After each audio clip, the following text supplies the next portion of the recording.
I would have peed myself. What the heck was that? Oh my gosh.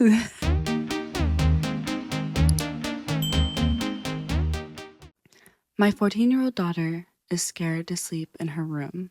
This has been going on for the last 2/3 of the month, on and off.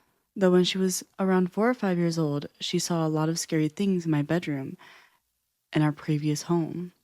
The main ones being the top hat man and an obese man laughing. Back to the house we live in now. She says every time she's in her room, she can sense something watching her. A few nights ago, she was in bed, and she heard her pet rabbit's food bowl getting moved about. She looked straight away, and the rabbits were sleeping at the opposite side of her room. The night after that, she said she heard someone walk up the middle steps of her bed.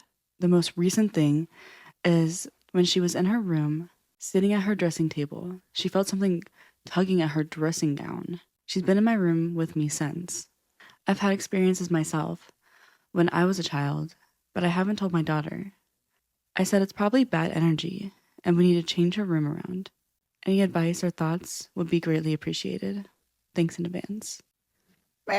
Someone said get a professional in there and do a cleanse. Someone else said I'm 15 and I've actually experienced something similar myself when I was younger.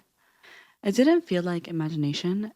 It was that same feeling of being watched, plus sounds that didn't make sense. What gets me here is that your daughter isn't just scared for no reason. She's hearing things, feeling physical contact, and it keeps happening over time. That's usually when people say it's more than just anxiety. Okay, so far, I'm not too scared. Scariest encounter I've ever had. It was a late night, around 10 or 9 p.m. I got in the car with 4 other girls and 3 guys. Let's call them Kylie, Leslie, Sarah, and Mariah. Let's call the guys Noah, Alex, and Sammy.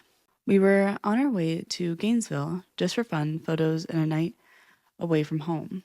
We got to Gainesville around 2 hours later, around 11:30 or 12. We took photos at a basketball court and then headed to a nice hotel about 7 to 8 stories tall. Across the street was a small Wawa. If you don't know, Wawa is a gas station. If you're from the north, it's kind of like a Sheetz. And we were next to a highway with a bridge road / highway crossing over the intersection. Next to the intersection was forest-type landscape, lots of trees. We went inside, got settled in, and then ended up going back out to the parking lot to smoke, and everyone was drinking except for me.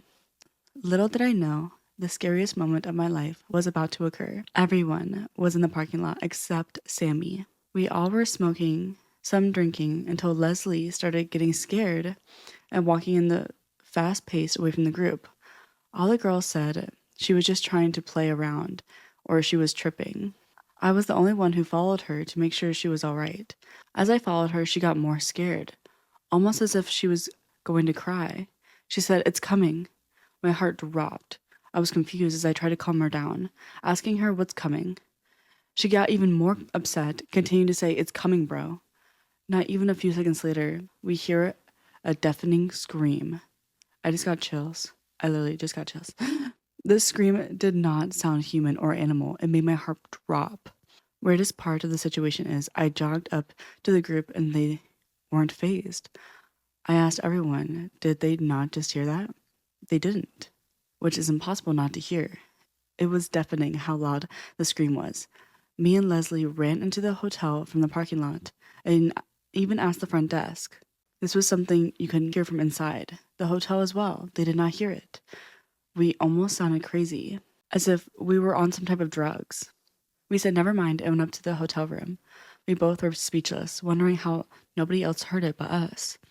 Having no idea what was going on or what it was, we entered our hotel room and tried to explain to Sammy what we heard. We looked even more crazy to him. He said maybe we should go to sleep or something. We glanced out the window toward the scream we heard. We seen many police vehicles and even SWAT heading in that direction, but no sirens or lights, which made the situation even more eerie. Until this day, I will never understand or know what the thing really was and what she meant by it was coming. I just hope it never happens again. Someone said, "Oh my gosh." I would have peed myself. What the heck was that? Update. Oh Oh my gosh, that was so creepy. I literally got chills, which is so creepy because I literally just went to a place called Sanford. It's very, very small, but it's supposed to be haunted. And there's an I-4. If you don't know I-4, I think it's like considered the deadliest highway in America due to car accidents. And there's one intersection that's specifically the deadliest. And I was actually at a hotel and I could see the highway, the intersection, or like the I-4 intersection or whatever it's called. I can't think of the word right now. And I literally could see it from the hotel. And literally, I would be so freaked out. And because apparently this one part of the intersection, I keep saying intersection, I mean to say interstate. The one part of the interstate is actually built on a burial ground. And you can look this up. It was, and I would always get freaked out. Thankfully, nothing happened or anything. But yeah, it was very eerie knowing what happened there. I had a strange experience 2 years ago that I still can't explain. 2 years ago, I was at a bar one evening with friends. Everything was normal. At some point, my friends told me that another couple they knew was going to join us. I had seen this couple before, but I wasn't particularly close to them, and nothing unusual ever happened with them before. That night, the couple arrived, and we all sat around a table. A few minutes later, I suddenly felt a very strong masculine presence around the woman from the table. I didn't see anything at all, but I clearly felt like someone was there with her, and that it was only connected to her. The first thing that came to my mind was a father or an uncle. The conversation kept going normally, and then, out of nowhere, the woman mentioned that her father had passed away just a few days earlier. I immediately got chills. What shocked me was how clearly I felt that presence before she was saying anything. 2 years later, I still think about it because it was such a strong experience. I've never felt anything like that before or since. I kept wondering what that was and whether it's something that can be developed. I don't even know what to call it, intuition, sensitivity, or something else. Has anyone experienced something similar or has an idea of what this could be? I feel like that's like a bittersweet moment. Like, yes, you have a past one, but knowing that he's still with you, even when he's gone, it makes me teary eyed. Someone said, dang, that's wild. I've had something kind of similar happen, but not clearly like that. Like, you just knew someone was there before she even said anything about her dad. That's not just coincidence at all. The fact is so specific too, like you felt a masculine father energy around her specifically. Honestly, sounds like you might have some kind of sensitivity you don't even know about. Ooh. Someone else said, experiences like this are beautiful. Someone said, you got the shining girl. You probably have the sensitivity to spiritual presences. Something weird is happening in my kitchen. Yesterday around 3 p.m., I was making ramen in the microwave, the bowl ones. I pushed start and it started, and then began to wash my fork in the sink. As soon as I started to wash the fork, the microwave turned off. I assumed the power had gone out, but when I turned around to glance at the TV, it was still on. I stared at the microwave for a second, wondering if it was just a short circuit or simply had lived out of its final days. I decided then to press start again. It started with no problem. I know this sounded weird, but something felt off. It's hard to explain. Then today, about 30 minutes ago, I opened the fridge to get something to eat. After I was done with the ingredients, I put them back into the refrigerator and closed the door. I should have noted that I swung the door closed, like I always do. As I was walking away, the fridge door swung back open, nearly hitting me. I swung it back closed, hard, and went to sit on the couch. What I don't understand, however, is how the door was able to swing that far, that fast. I'm seriously spooked out and feel like something is watching me. So a woman asked, how long have you been living here? And she's like, it's very new, since August of 2025. So I wonder if it's new, if it's like built on a burial ground or something like that. Bruh, what? One person said two ghosts at play here. One wants you skinny, one wants you fat. Oh my gosh. Someone said, I'm pretty sure the ghost is Asian, finds it unacceptable that you would microwave the ramen. Granddad's angry ghost stood in front of me every night for 3 months. Dad's parents had a shared will saying that they should be cremated and mixed as soon as possible. That didn't happen.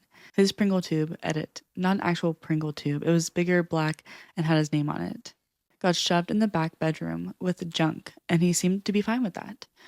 It was arranged that he would be either picked up or dropped off, but something came up and it got canceled. I was out that day, so I didn't know till later. Granddad was pissed about it, though. To be honest, I would be too in that situation. That night, someone popped up in the living room when I turned off the last light. For a moment, I thought Dad got up to pee. He stood somewhere between immediately in front of me and a few feet away. I didn't know why I was suddenly seeing him or who he was till later. I saw a black silhouette in the dark, solid enough to block light from outside and feel like there was a living person standing there, taller than me, but not by much. Definitely male slash masculine. Pissed at something, but not at me, and standing right there in front of me. At first, I walked around him and told him I can't do messages. And I accidentally walked through him because he popped up chest to chest with me and I didn't have time to stop. It was kind of awkward. If he had been solid, I would have bumped into him, but it didn't seem to do either of us any harm. After that, he didn't stand in my way much, but he was still there, just off to the side somewhere. Dad's sister turned up for a visit, and I stayed out of the way since I hate that woman. I didn't know till the morning that she took Granddad's Pringle tube, but that was the first night in months that Mr. Angry Ghost wasn't in the room. I turned the light off, and he wasn't there. The room wasn't spooky, it was just dark. He's visited a couple of times since, but he isn't angry now, so it's worked out fine. Just a few weird months. I would be actually terrified. I don't know. I'd be like, oh, sorry, I can't do messages. I wouldn't be like that. I'd be like, oh my gosh, let me help you. Someone said, this is such a yep, that tracks kind of haunting. Dude really said, I am literally in the junk room in a Pringles tube. Absolutely not. And started blocking the exits. Bro, your grandfather really said, I'm not moving on until someone moves me.